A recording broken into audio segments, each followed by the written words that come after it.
El tema que vamos a predicar el día de hoy, para mí ha sido un tema difícil. Difícil. De hecho, cuando lo conversamos Jimmy y yo, le dije, ¿verdad que tú me pones en cada aprietos? Y después que lo hice, estuve buscándole título. Ustedes saben que generalmente uno le busca título a la prédica, y sobre todo ahora que estamos en los tiempos de las comunicaciones, de forma que cuando tú lo lances a las redes, llame la atención y pueda Dios utilizar el mensaje para llegar a aquí. Y les comento que al final no encontré título mejor que lo que dice el pasaje que vamos a tratar. No encontré un título mejor. Traté de buscar de todo y no encontré un título mejor. Por tanto, tuve que ponerle: no cometerás adulterio. No se me ocurrió otra cosa. Y ha sido difícil porque en estos días amanecí con un cuadro respiratorio también, y la niña, que siempre trae un poco de gripe de la escuela, y he estado orando porque Dios utilice ese aguijón que muchos conocen, que quizás es la tos esa que a veces me da, para que Dios se glorifique a través de la palabra predicada y a través, como digo yo siempre, de mi aguijón. Vamos a Mateo 5. Empezamos con Mateo 5, Juan Carlos empezó con Mateo 5, no matarás. Pero yo quiero que vayamos a Mateo 5 ahora, versículo 27. Evangelio de Mateo, capítulo 5, versículo 27. Si no tienen Biblia, ¿quién no tiene Biblia física? Le podemos facilitar una Biblia. ¿Quieres una Biblia? Por favor, Grixi, porfa, al muchacho. Ahí de las Biblias que están allá, debajo de aquella mesa. Sí. Mateo 5, versículo 27. Dice así: ustedes han oído que se dijo, no cometerás adulterio. Pero yo les digo que todo el que mire a una mujer para codiciarla, ya cometió adulterio en su corazón. Todo el que mire a una mujer para codiciarla, ya cometió adulterio en su corazón. No voy a empezar hablando de adulterio porque no podemos entender el adulterio si no entendemos lo que es el matrimonio. Entonces, primero vamos a conceptualizar algunas cosas respecto al matrimonio. ¿Qué es el matrimonio? Y puede parecer una pregunta lógica, pero en el siglo XXI, en el pleno siglo XXI, la cantidad de conceptos estipulados que se han establecido para darle respuesta a esta pregunta nos han hecho perder, incluso dentro de las iglesias, la vista de cuál es el concepto correcto. Y les voy a poner ejemplos rapiditos de algunas cosas. Por ejemplo, en 1996, el gobierno de los Estados Unidos tuvo que dictar una ley en defensa del matrimonio que prohibía el matrimonio entre las personas del mismo sexo. Una cosa que había sido llamada normal por muchos años, en 1996 hubo que hacer una ley para proteger eso. Esto cambió súper rápido. 17 años después, en el 13, se dice en el Congreso que esta ley va en contra de la quinta enmienda y que por tanto los derechos de muchas personas son privados. Y empezaron entonces en muchos estados a aprobarse las leyes a favor del matrimonio entre personas del mismo sexo. Algo que fue expandido rápidamente por todo el país y algo que hoy se enseña en cada una de nuestras instituciones escolares y se les está metiendo por los ojos a cada una de nuestras iglesias, como dijo Jimmy al principio, de que es lo correcto. Esto ha hecho cambiar el concepto con respecto al matrimonio. Y a eso sumémosles algunas cosas que estoy seguro que cuando las mencionas a ustedes, si no las han escuchado, les va a llamar la atención. Por ejemplo, hay países donde han permitido que una persona se case con un muñeco. Busquen en internet, no me lo estoy inventando.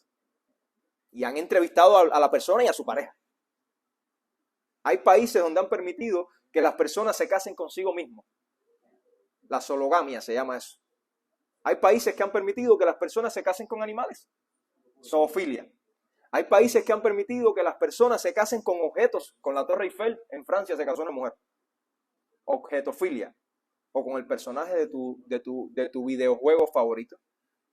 Te han permitido casarse. Con todo esto, el matrimonio lo que ha hecho es subvalorarse en nuestra sociedad.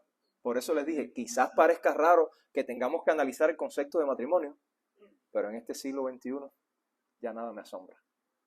Ya nada me asombra. Debido a estos conceptos errados, tampoco se le ha dado el valor al divorcio que lleva.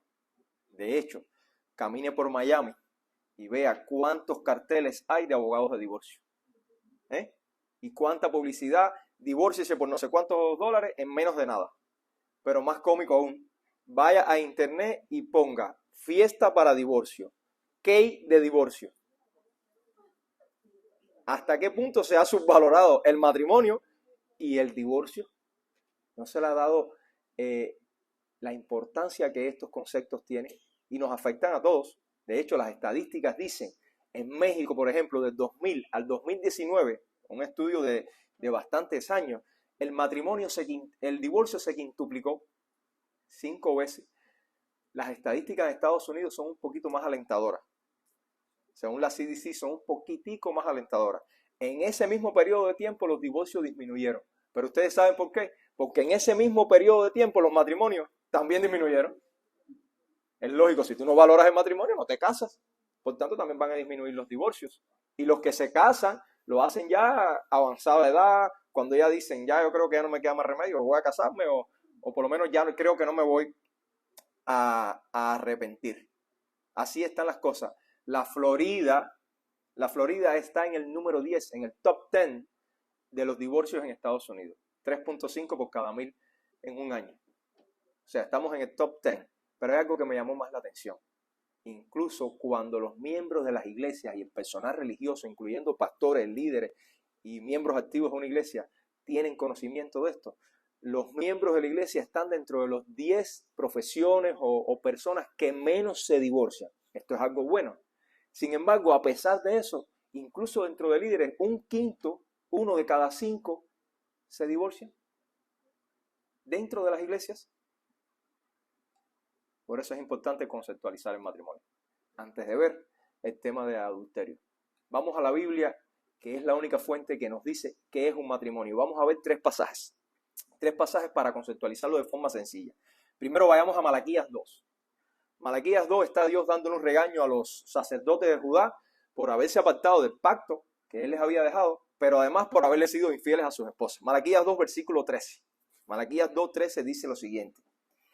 Y esta otra cosa hacen, cubren el altar del Señor con lágrimas, llantos y gemidos, porque Él ya no mira la ofrenda ni la acepta con agrado de su mano. Y ustedes dicen, ¿por qué? Porque el Señor ha sido testigo porque el Señor ha sido testigo entre tú y la mujer de tu juventud, contra la cual has obrado deslealmente, aunque ella es tu compañera y la mujer de tu pacto. O sea, están los sacerdotes llorando hipócritamente, llevando sus ofrendas al altar y se preguntan, ¿por qué Dios no nos responde? Y la respuesta del Señor, porque has obrado desleal contra tu esposa, la compañera de tu pacto, la que tú le prometiste que ibas a estar con ella siempre. Vayamos ahora, voy a utilizar 3 pasajes, a Proverbios 2, donde se habla de la mujer libertina, para no usar la palabra más común que muchos quizás puedan conocer hoy. Dice Proverbios 2, versículos 16 y 17, dice, la discreción te librará de la mujer extraña, de la desconocida que lisonjea con sus palabras, la cual deja al compañero de su juventud y olvida el pacto de Dios. ¿Con quién es el pacto? Con Dios. Y vamos ahora al maestro de los maestros, al Señor de señores, a Jesucristo. En Mateo 19, cuando Cristo se pone a discrepar o a argumentar con los fariseos respecto al divorcio. Versículo 4 de Mateo 19. Ellos le hacen una pregunta y Él les responde. ¿No han leído que aquel que los creó desde el principio los hizo varón y hembra? Y dijo, por esta razón el hombre dejará a su padre y a su madre y se unirá a su mujer, y los dos serán una sola carne. Estaba tocando lo que escrito está en Génesis 2:24. Así que ya no son dos, sino una sola carne. Por tanto, lo que Dios ha unido, ¿quién lo unió? Dios. Ningún hombre lo separe. Voy a mencionar rápido las palabras claves que nos hacen conceptualizar el matrimonio. Palabra número 1 que notamos acá, la palabra pacto. O sea, el matrimonio es un pacto. El pacto no es más que un acuerdo entre 2 personas que se obligan a cumplir una serie de cosas. ¿Es cierto? Palabras claves aquí. Hombre, mujer. Varón, hembra. Puede parecer una locura tener que conceptualizar esto. Pero ustedes saben cuántas personas hoy en día no saben conceptualizar lo que es una mujer. Salga a la calle a una manifestación de la ideología abecedario, porque ahorita en las redes no se puede mencionar, porque te bloquean el video. Y pregúntele a uno de esos miembros, ¿qué es una mujer?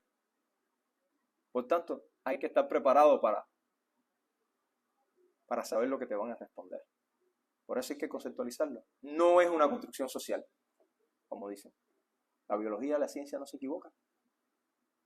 Si usted se encuentra un hueso de alguien y lo lleva al laboratorio y le dice, quiero que me digas el sexo, ¿qué nos van a decir? ¿O es hombre o es mujer? ¿Alguien me puede decir cómo se autopercibía la persona dueña de ese hueso? La ciencia no se equivoca. No me puedes decir que era un hombre que se autopercibía mujer, porque lo que tiene los genes es hombre o mujer. La otra palabra que hay que conceptualizar aquí es la palabra compañero o compañera. Compañero de tu juventud, la compañera de tu juventud. Es la persona que se comprometió a acompañarte con un fin específico, en este caso en matrimonio. Y por último, la palabra testigo. ¿Quién es el testigo de cada matrimonio mencionado? Dios. Los testigos son las personas que declaran ante un juez o un tribunal sobre la percepción o el conocimiento que tienen acerca de un hecho o una circunstancia. ¿Y quién es el testigo? El que está declarando el matrimonio es Dios. O sea, el matrimonio es un pacto de compañía entre un hombre y una mujer, que tiene ¿qué? A Dios como testigo. ¿Quieren un concepto más simple que ese? No hay que ir a la Constitución, ni hay que estar inventando. ¿Está claro? ¿Está claro? O sea, Dios como testigo. Aunque ya se hayan presentado ante un tribunal humano, una notaría, ante el pastor, donde sea. ¿Quién firmó el acta de matrimonio contigo? Dios es el que firma el acta de matrimonio. ¿Y por qué hago esta aclaración? Me he puesto a conversar con personas recientemente y me han dicho, es que yo no estoy casado por la iglesia. Por tanto, mi matrimonio no es válido ante Dios. Por tanto, yo me puedo divorciar y hacer lo que me dé la gana. No hay nada más alejado de la realidad. Aunque usted se case donde se case, Dios está firmando contigo. Aunque usted no sea creyente, Dios está siendo testigo, porque Dios es omnipresente. Es que el creador del matrimonio es Dios, porque el matrimonio es una institución creada por Dios. Y no nacemos homosexuales, porque cuando hay un embrión que está empezando, que de hecho la Biblia dice, mi embrión vieron tus ojos, cuando tú vas a la mujer, creo que estoy sospechando, estoy embarazada, el sonograma que le hace, dice, no, nunca nadie ha dicho, trae un homosexual, mira qué lindo, no, trae un niño o trae una niña.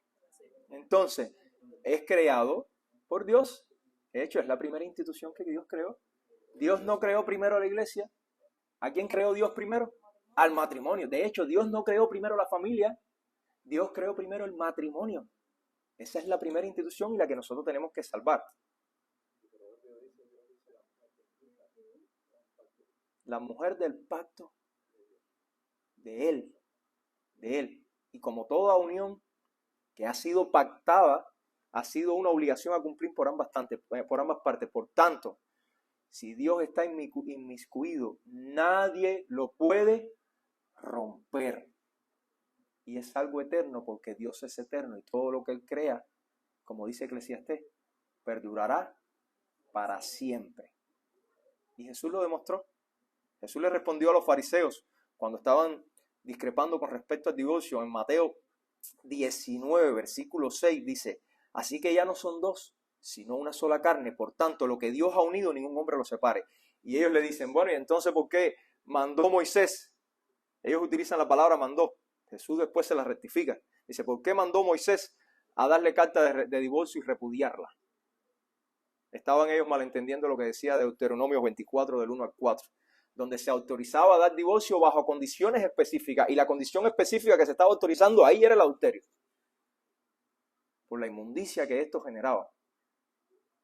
Ellos estaban malinterpretando, al punto que Jesús le dice en el versículo 8 de Mateo 19, le contesta, por la dureza de su corazón, o sea, por caprichoso, diríamos hoy si tuviéramos en ese tiempo, por la dureza de su corazón, Moisés les permitió, o sea, Jesús les rectifica el verbo mandó, porque no fue una orden de Moisés, sino por el verbo permitir. Les dio un permiso a ustedes a divorciarse de las mujeres, pero no ha sido así desde el principio, le dice. O sea, no siempre fue así. En Génesis 2:24 dice, los dos se unirán y serán una sola carne.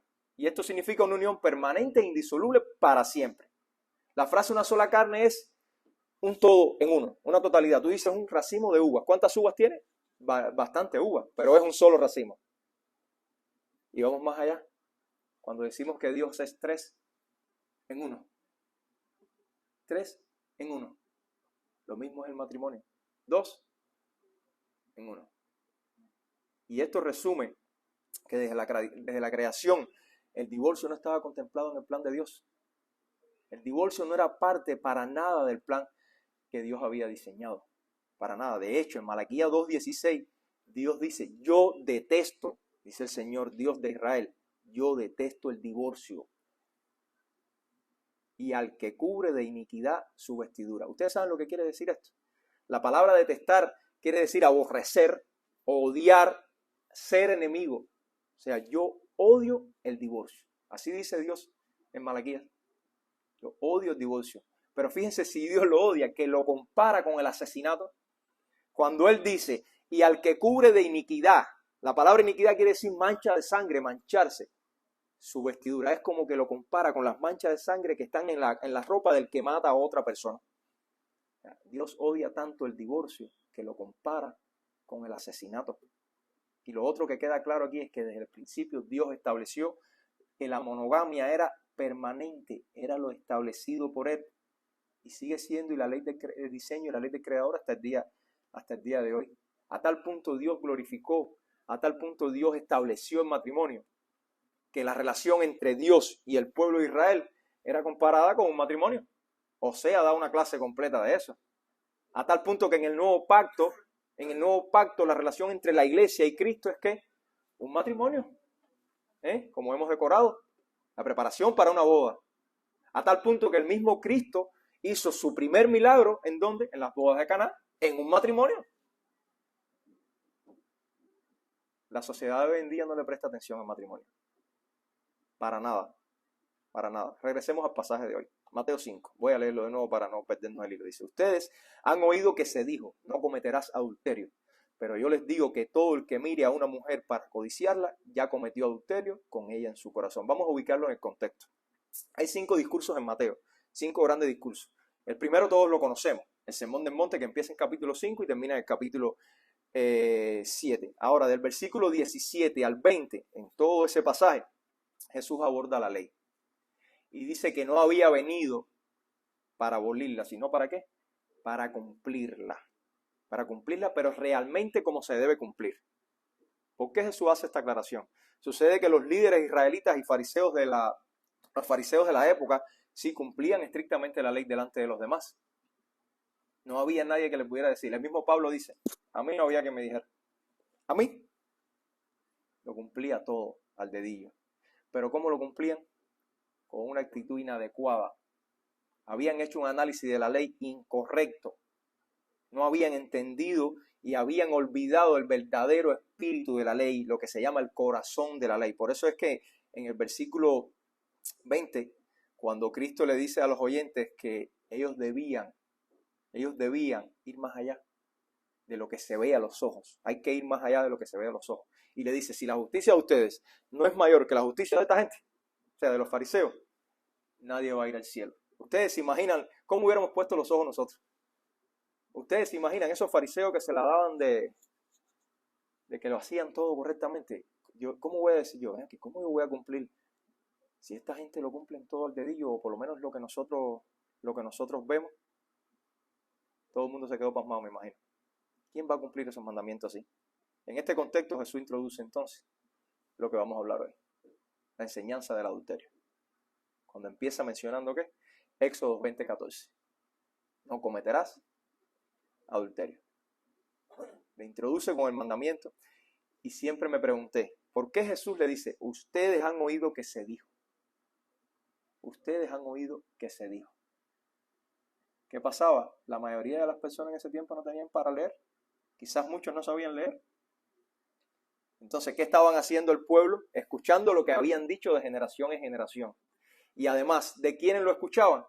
De personas que no cumplían la ley como debía ser, no conocían, no entendían el espíritu de la ley, pero además de esto le estaban agregando cosas a la ley que ni ellos mismos podían cumplir. Y lo que hacían, ¿lo hacían qué? De la boca para afuera. Por eso Jesús le dice, ustedes han escuchado que se dijo. Me viene a la mente siempre cuando mencionamos la palabra adulterio. Es lo primero que te viene a la mente. Analice. Adulterio. La palabra sexo. Siempre la palabra sexo viene relacionada. De hecho, mencionar la palabra sexo en un escenario formal hoy en día es un tabú enorme. A la hora, aunque en la calle se habla muy deliberadamente, en un escenario formal, cuando se va a discutir de este tema es un tabú y hasta temor a veces nos da hablarla. Pero realmente la palabra adulterio en el origen quería decir tener sexo ilegal. Ese es el origen de ella. Y ahora la pregunta es, ¿qué es sexo ilegal? Bueno, era básicamente hacerlo, tener sexo con una mujer que no era tu esposa, o un hombre que no era tu marido. También había un modismo que se utilizaba en el tiempo hebreo, que se usaba para los hombres que eran atraídos por una mujer y llevados a cometer idolatría o a comer cosas sacrificadas a los ídolos, como dice Oseas 4:13. Son las dos acepciones por las cuales se utilizaba la palabra adulterio. Yo sé que a veces cuando la mencionamos en grupos donde queremos debatir el tema causa risa o te ven como que eres loco a la hora de hablar de adulterio. De hecho, cuando se la menciona a los jóvenes, yo le he hablado con muchachos de amigos de mi hijo, no conocen la palabra ni en inglés ni en español. Y la he tenido que cambiar por la palabra infidelidad para que puedan entenderme. Porque no la conocen. La sociedad la ha tratado de abolir. De hecho, hay un concepto, o sea, este tema de sexualidad y de adulterio es tan delicado y se ha también universalizado de una forma tan incorrecta y se ha distorsionado tanto que hay un concepto de la salvación a través del sexo. ¿Sabían eso? La salvación a través del sexo. Les voy a acotar algo de Charles Colson en el libro ¿Y ahora cómo viviremos? Dice Charles Colson, el sexo es una parte vital del orden creado por Dios, una parte sagrada del pacto matrimonial y nuestra naturaleza sexual es un buen regalo de Dios. Esa es su opinión. Pero miren lo que dice de quien él estaba hablando en este libro. Dice, pero para muchos pensadores modernos, la sexualidad se ha convertido en un fundamento para toda una visión del mundo. La fuente de sentido y sanidad. Un medio de redención. Lo han hecho una religión.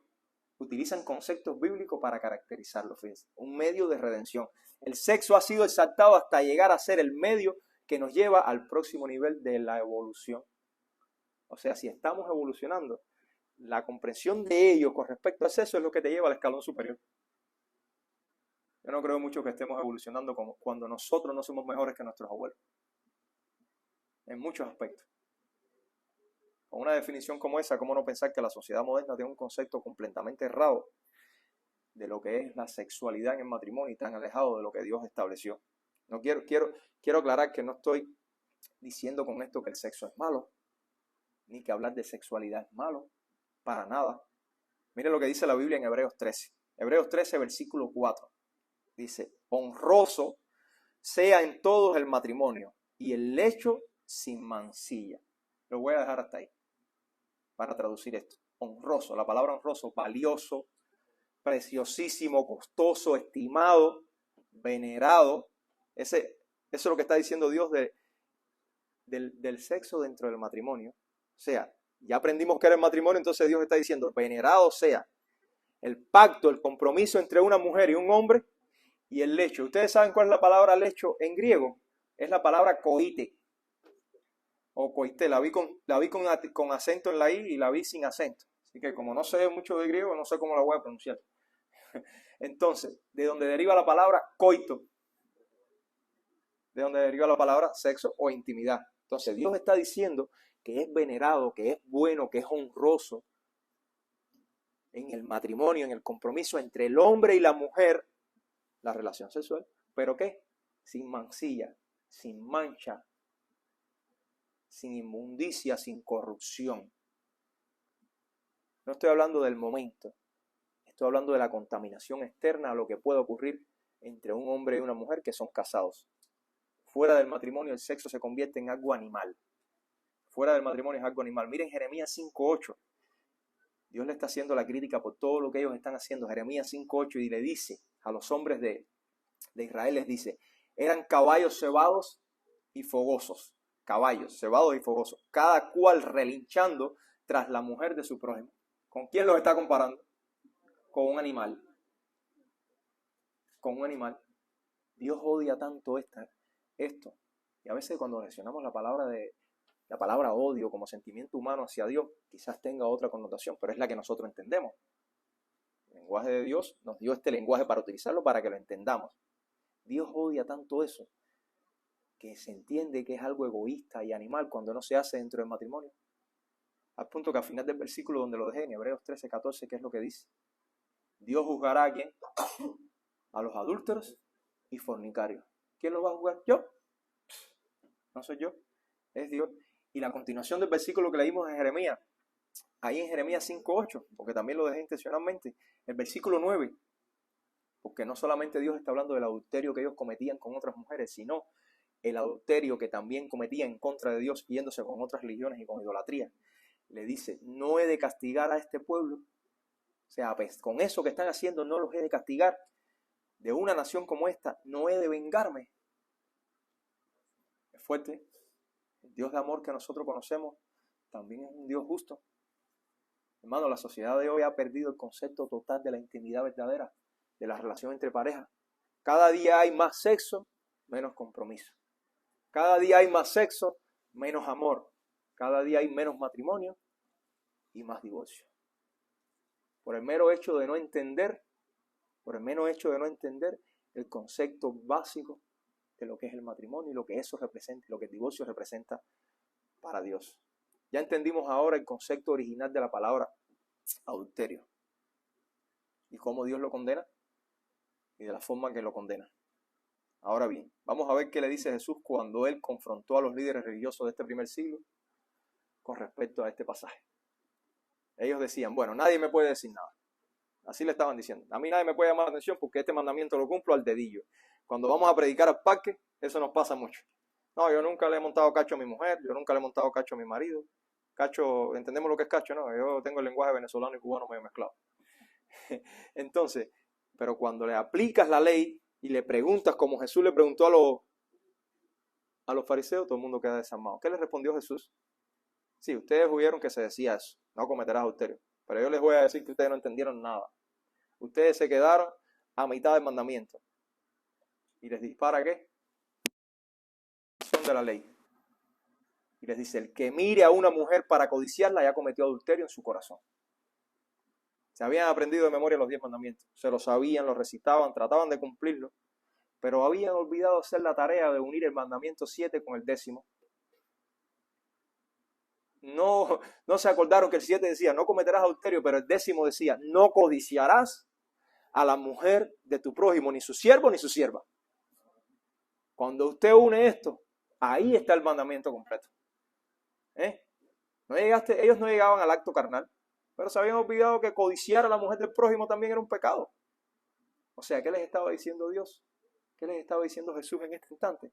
No tendrás sexo con la mujer de otro, pero ni siquiera la mirarás, ni siquiera la codiciarás. La gente dice que Cristo vino a añadirle la ley. Cristo no estaba añadiendo nada a la ley. Él dijo, el que le añada o le quite algo a esto, sea anatema. Él estaba extrayendo el corazón de la ley. Con respecto en este caso al tema de adulterio. Con lo que le dijo, le hizo así. Con la espada de 2 filos, que es parte de la coyuntura. Pero no fue aquí ni siquiera cuando lo deja desarmado. Ustedes saben cuándo Jesús los deja desarmados de verdad. En el pasaje de la mujer adúltera, que viene cronológicamente después de esto. En el pasaje de la mujer adúltera, cuando él le dice que lance la primera piedra y que esté libre de pecado, ¿qué hacen ellos? Dice la palabra que se van yendo uno a uno. Empezando ¿por qué? Por el mayor. ¿Quién era el mayor? El más sabio supuestamente. La persona más madura. El líder quizás. O sea, no habían entendido. Ahí él lo desarma. Se lo mencionó anteriormente, pero ahí se quedan sin herramientas. Por eso no tiraron ni una piedra. O sea, en su exterior cumplían el mandamiento, lo que veían los demás. pero su conciencia estaba sucia totalmente.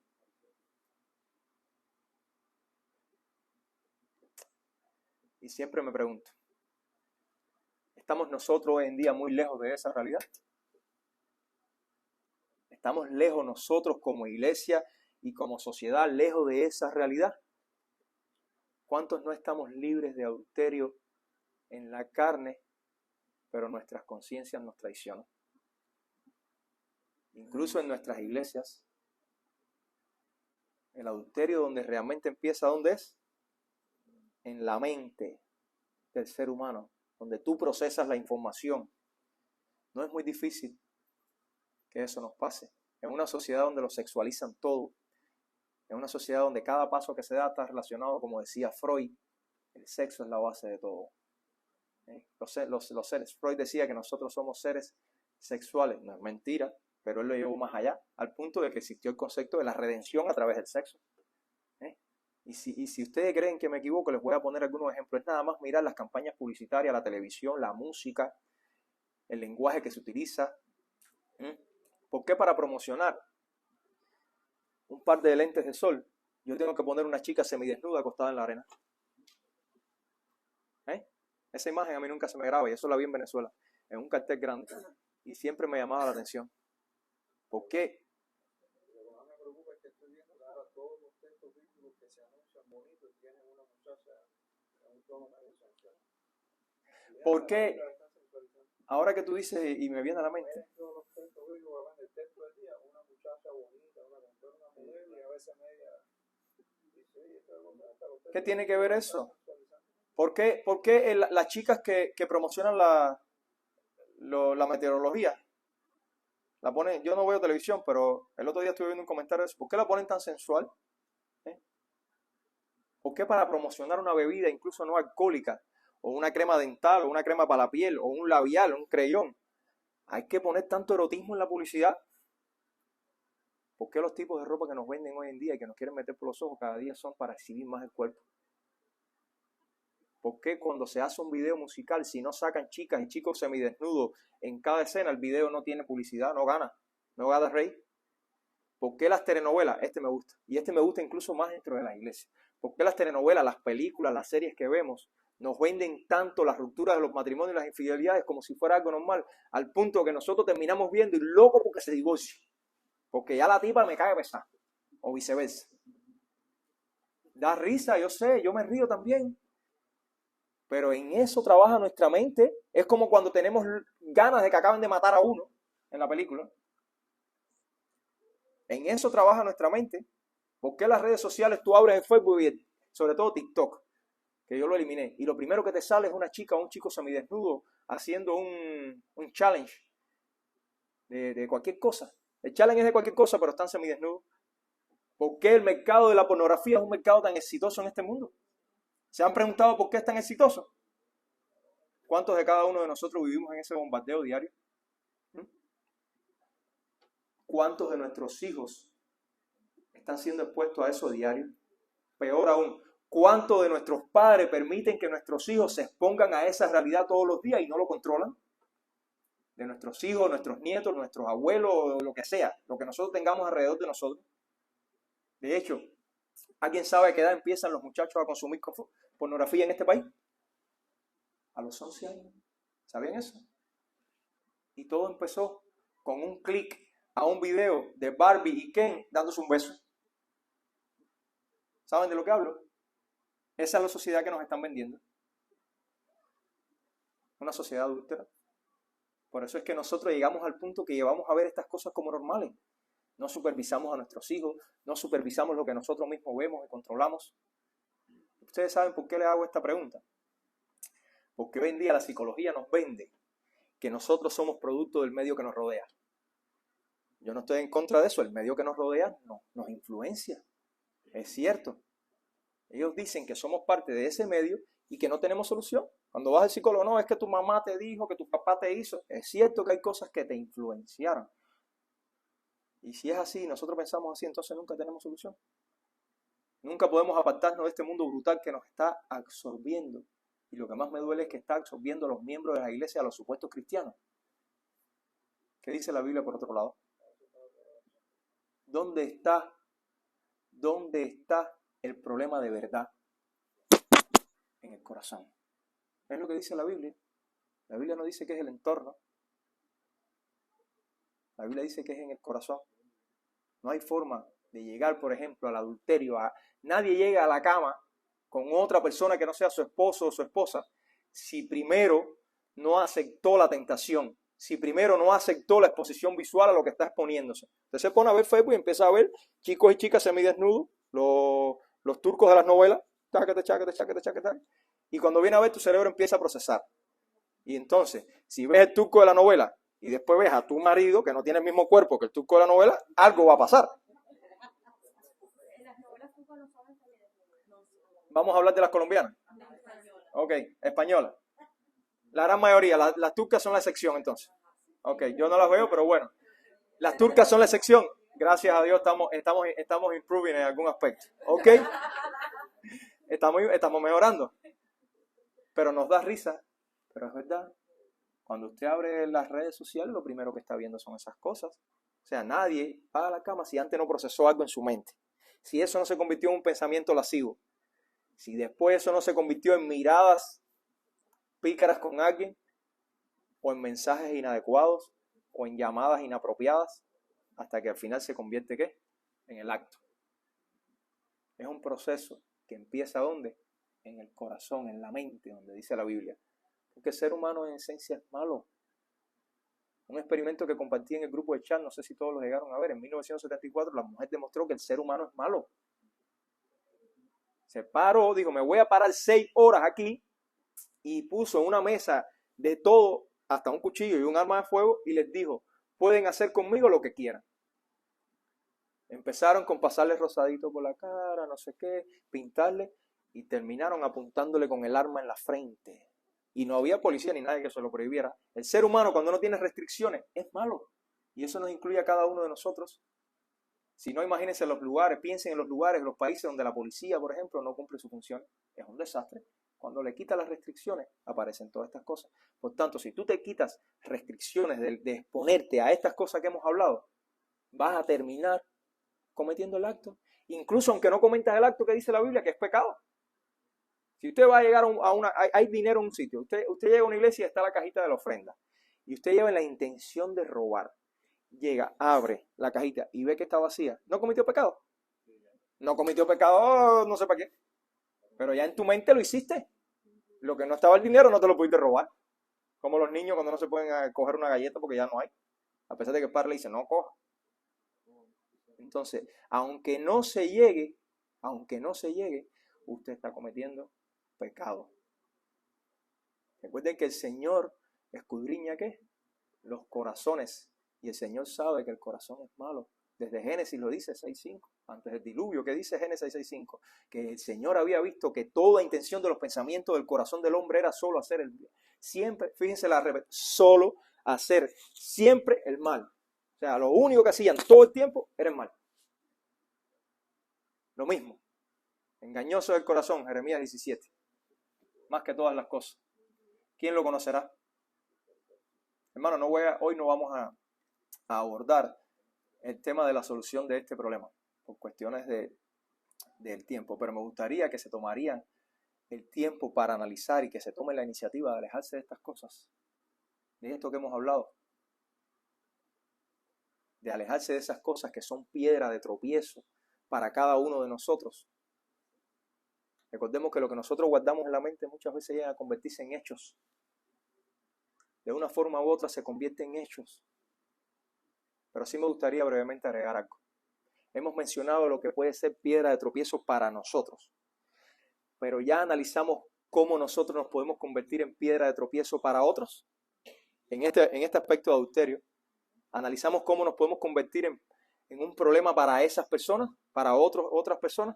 Y esto lo voy a decir con mucho respeto y nadie me malinterprete, pero va dirigido sobre todo a las mujeres. Las jóvenes, aquí no están las niñas, pero tenemos madres, padres, somos madres y padres de niñas. Y tiene que ver mucho con la forma de vestir.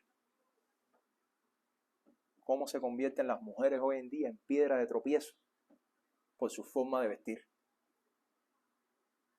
Piensen nada más, es mi vestuario adecuado y es mi actuar una piedra de tropiezo para los que me rodean.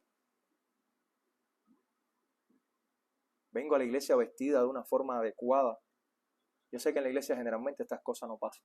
La gente se limita más. Se limita más a vestirse.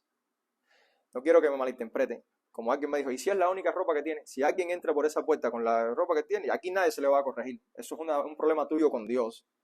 Dios va a ir transformando y si es la única ropa que tiene, pues apostaremos para que tenga otra si es necesario. No es esto de lo que estoy hablando. Estoy hablando de las personas que tienen opciones para vestirse adecuadamente, sobre todo las mujeres, y no lo hacen adecuadamente. Pero no solo en la iglesia, porque sabemos que aquí se cuida más el pudor, sino fuera de la iglesia. Pregúnteselo, ¿me he visto de forma que no provoco los deseos pecaminosos de los hombres a donde quiera que yo voy? O me gusta esta, ¿cómo me exhibo en las redes sociales? ¿Cómo yo me exhibo en Facebook? ¿Qué fotos yo comparto? ¿Qué puedo generar en el que me está viendo? En el caso de los padres y las madres, ¿yo he visto a mis hijas adecuadamente? Para que no sean piedras de tropiezo con la cantidad de morbosidades que hay en la calle y gente con deseos pecaminosos extremos hacia los niños. Recién acaba de salir Sound of Freedom. Si no la han ido a ver, les recomiendo que las vean. ¿Cómo empiezan las cosas con los niños? Por no vestirlos inadecuadamente, por poner los niños en internet, en Facebook, con poses de modelos de Victoria's Secret. ¿Es justo que hagamos eso con nuestros hijos, sobre todo nosotros? Si yo voy a las redes sociales, las cosas que veo son horribles. Y alguien dice, se puso radical yo, Dani. Bueno, si me estás diciendo que me puse radical, díselo a Pablo que se lo dijo a Timoteo. Si me estás diciendo que yo me pongo radical por el tema del vestuario, sobre todo con las mujeres, díganselo a Pablo que le dijo a Timoteo cuando le escribió en su primera carta, capítulo 2, versículo 9. Asimismo que las mujeres se vistan con ropa, ¿qué? Decorosa, con pudor y modestia. Aunque también estaba hablando del comportamiento. Estaba hablando de la ropa y del comportamiento, porque son dos cosas que van de la mano. Estaba hablando de las dos cosas. No soy tan radical. Lo que pasa es que queremos adaptar la Biblia a este tiempo. Y lo que hay que hacer es adaptar este tiempo a la Biblia. La palabra es clara. No os acostumbréis, no te acomodes a ese tiempo. Y alguna mujer sobre todo dirá, ¿y qué culpa tengo yo de que los hombres sean unos mirones? Y es verdad, ustedes no tienen culpa de que los hombres sean mirones. Pero no podemos contribuir a que estén mirando tampoco. O sea, si sabemos que el hombre y la mujer tienen características hormonales, genéticas diferentes, y que el hombre tiene una característica que Dios lo diseñó, que es más visual que la mujer, protéjanse ustedes y protejan a las personas que les rodean. No sean piedras de tropiezo. Y si van a ser piedras de tropiezo, los voy a dejar rápido con lo que dice Mateo 18, el mismo Jesús. Mateo 18, versículo 6. Y cualquiera que haga tropezar a alguno de estos pequeños que cree en mí, mejor le fuera que se colgase al cuello una piedra de molino de asno y que se le hundiese en lo profundo del mar. ¿Ustedes saben lo que es una piedra de molino de asno? Molían el trigo con una piedra gigante así. No sé si la gente que vivía en campo, como una batea grande, esa piedra en el centro tenía una barra y por al lado allá amarraban el pollino, el asno. Y ese asnito iba dando vuelta y la piedra iba ¿qué? Triturando el grano. ¿Cuánto pesaría esa piedra?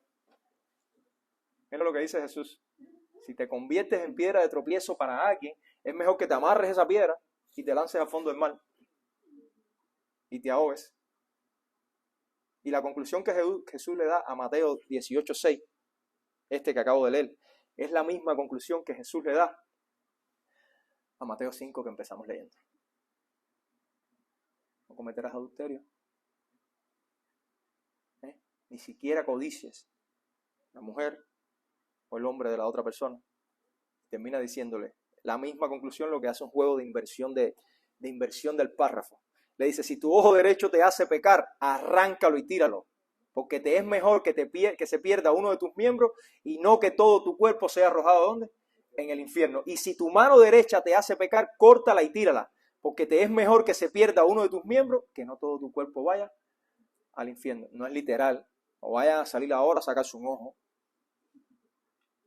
No vayan a salir ahora a sacarse un ojo. Pero la idea que Dios nos está dando aquí es que hay que arrancarse, desprenderse de todas esas cosas que nos hacen pecar. Ni siquiera acercarte, ni siquiera ser piedra de tropiezo. Ya sea por mirón o por estimular a que otros miren. Porque tomé el ejemplo de la mujer, que es más frecuente, pero también pasa en los hombres. No hay mucha diferencia.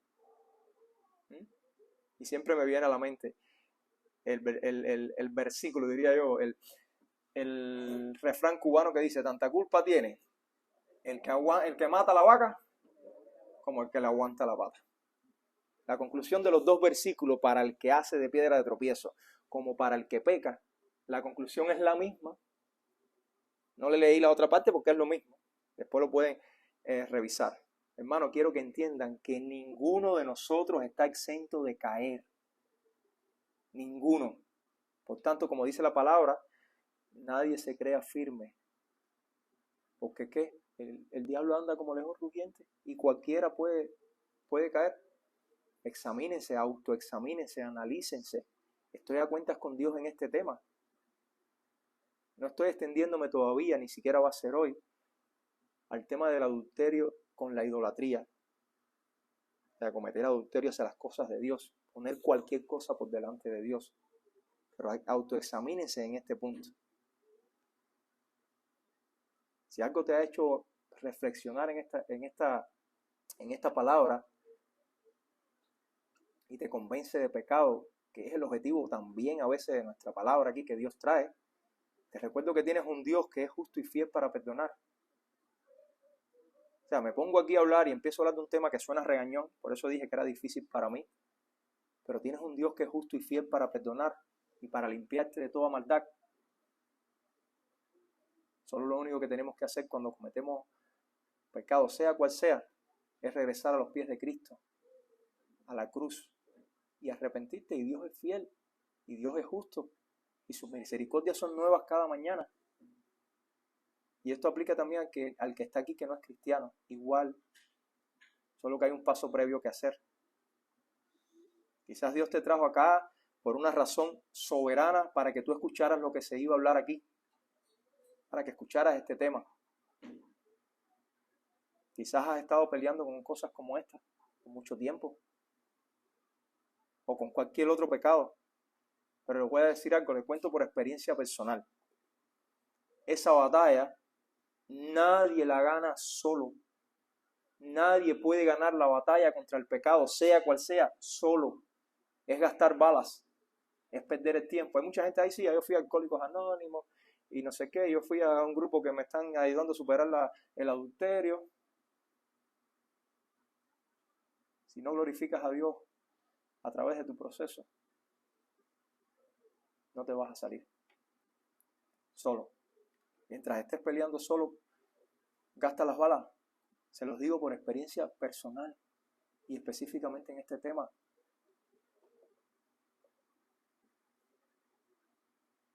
¿Por qué?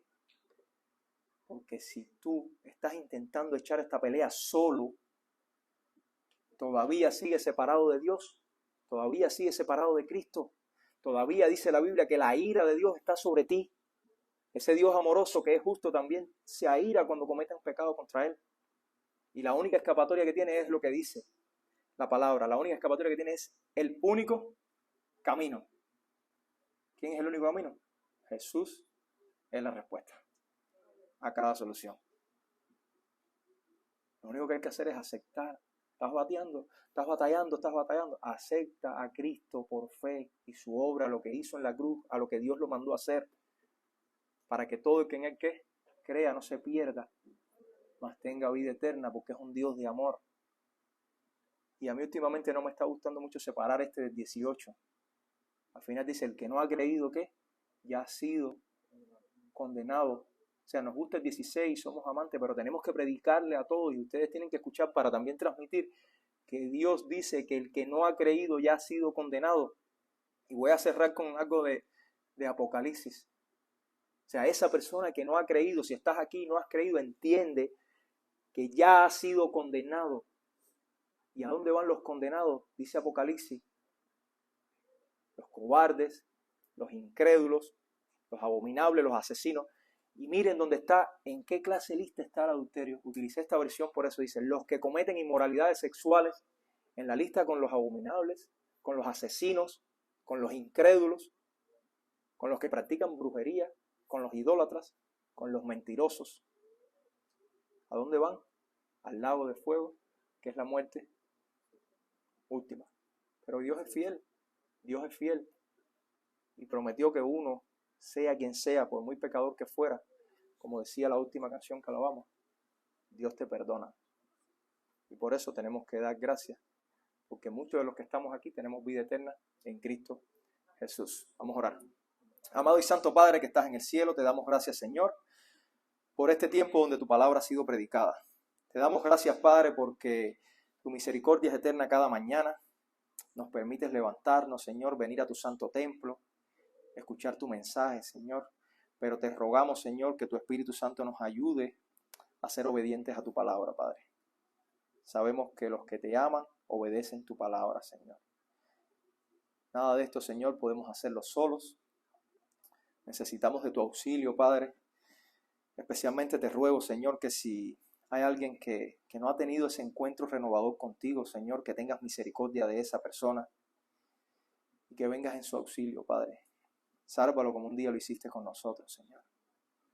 Permite, Señor, que tu Espíritu Santo sea el paracleto, el ayudador, el auxiliador, para enfrentarse a todas estas batallas que enfrentamos a diario, Padre. Porque sabemos que el mundo es maldad y ahí tú nos has mandado a brillar, Señor. Convierte a esa persona en alguien que pueda brillar en este mundo oscuro. Te ruego, Señor, que transformes la vida de esa persona que no conoce el Evangelio. Permite, Señor, que pueda aferrarse a la vida eterna a través de la fe en tu Hijo Jesucristo. Te ruego, Padre, que sigas bendiciendo a nuestra iglesia, que tu Espíritu Santo siempre navegue y flote, Señor, en estas aguas. Que cada miembro aquí, Señor, sea un fiel promulgador de tu Evangelio hasta los confines de la tierra. Haz crecer a tu iglesia, te rogamos, Padre, tanto física como espiritualmente, Señor. Bendícenos y utilízanos de bendición para los demás. Te ruego, Padre, que pongas tu mano sobre todos los enfermos que han sido presentados hoy. Sánalos, Señor, como mismo caminaste por esta tierra y levantaste paralíticos y devolviste la vista a los ciegos. Te ruego, Padre, que los sanes acorde a tu voluntad. Y como decía nuestra hermana Erixia al principio, Señor, te ruego que no a cualquier precio ocurran las cosas, sino según lo que tú quieras, Padre. Porque sabemos que tu voluntad es buena y perfecta para con tus hijos y los que te aman. Tu palabra dice que para los que aman a Dios, todas las cosas obran para bien, aunque a veces no lo entendamos, Señor. Bendice nuestra nación y también te ruego que bendigas a nuestros países de origen, Señor. Están enfrentando tantos problemas y tantas necesidades. Permítenos a cada uno de los que estamos aquí también ser instrumentos para llevar no solo la palabra de aliento, sino también lo que puedan necesitar en otros países, en nuestras familias. Trae a nuestra tierra, a esta tierra de libertad, los que ya has planificado que van a venir, Señor, a través de todos los procesos estos migratorios. Glorifícate en tu pueblo, Señor. Glorifícate en esta iglesia, glorifícate en Jesús en la respuesta. Que seamos, Señor, luz aquí en este sitio donde nos has puesto. Sobre todo, Señor, perdónanos porque a diario pecamos contra ti y contra nuestro prójimo. Permítenos alejarnos de toda la maldad y ayúdanos a no ser piedra de tropiezos para otros, Señor. Te rogamos todo esto en el nombre de tu Hijo Jesús, que es nombre sobre todo nombre.